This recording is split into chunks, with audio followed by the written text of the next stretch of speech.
Hi friends, my name is Srinivas, geography faculty. ఈరోజు భారతదేశ భూగోళ శాస్త్రంలో రెండవ ప్రధాన చాప్టర్ అయినటువంటి నైసర్గిక స్వరూపాలు అనేటువంటి చాప్టర్ గురించి మనం మాట్లాడుకునేటువంటి ప్రయత్నం చేద్దాం. ఓకే, చూడండి, ఈ నైసర్గిక స్వరూపాలు చెప్పడానికి ముందు ఫస్ట్ మనం సిఎస్ఓ అనేటువంటి ఒక సంస్థ గురించి తెలుసుకోవాలి. ఇక్కడ మరి సిఎస్ఓ అంటే ఏం చెప్పండి అంటే సెంట్రల్ స్టాటిస్టికల్ ఆర్గనైజేషన్ చెప్పచ్చు. ఇక్కడ సెంట్రల్ స్టాటిస్టికల్ ఆర్గనైజేషన్ చెప్పచ్చు. ఇక్కడ సో ఇది ఎప్పుడు ఫామ్ అయింది అంటే 1951లో ఫామ్ అయింది.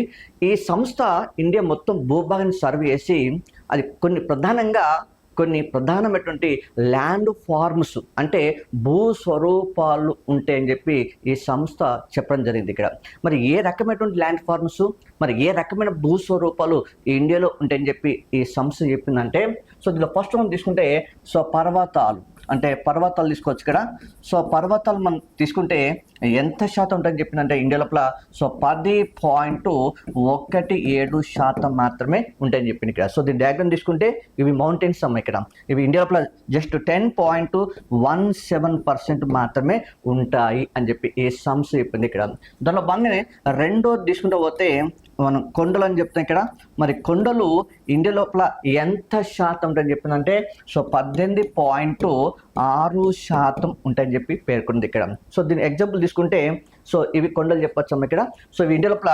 18.6% మాత్రమే ఉంటాయి అని చెప్పి ఈ సంస్థ పేర్కొనడం జరిగింది. ఇక్కడ దానిలో భాగంగానే మనం ఇంకా తీసుకుంటే సో దీనిలో పీఠభూములు ఇంకోటి చెప్తాం. ఇక్కడ సో పీఠభూములు చూడండి, ఈ పీఠభూములు ఎంత శాతం ఇండియాలో ఉంటాయంటే దాదాపు 27.7% మాత్రమే ఇండియాలో ఉంటాయని చెప్పి పేర్కొనడం జరిగింది. ఇక్కడ సో దీని ఎగ్జాంపుల్ తీసుకుంటే సో పీఠభూములు ఎత్తునిగో వీటిని పీఠభూములు చెప్పొచ్చు. ఇక్కడ దీని ఇంగ్లీష్లో ప్లాటియస్ అని చెప్పొచ్చు. ఇక్కడ ఇవి ఇండియా లోపల జస్ట్ 27.7% మాత్రమే కలవు అని చెప్పి ఆ సంస్థ చెప్పింది. ఇక్కడ దానిలో బాగానే ఇంకో ప్రధానమైన అంశం తీసుకుంటే సో మైదానాలు చెప్పొచ్చు. ఇక్కడ దీని ఇంగ్లీష్లో ప్లేన్స్ అని చెప్పొచ్చు. ఇక్కడ సో ఎగ్జాంపుల్ తీసుకుంటే ఈ డయాగ్రామ్ చెప్పొచ్చు అమ్మా. ఇవి ఇండియా లోపల ఇవి ఎంత శాతం ఉంటాయంటే జస్ట్ 43.3% మాత్రమే విస్తరించి ఉంటాయని చెప్పి ఈ సంస్థ చెప్పడం జరిగింది. ఇక్కడ అంటే వీటిని అబ్జర్వ్ చేసినట్టయితే భారతదేశంలో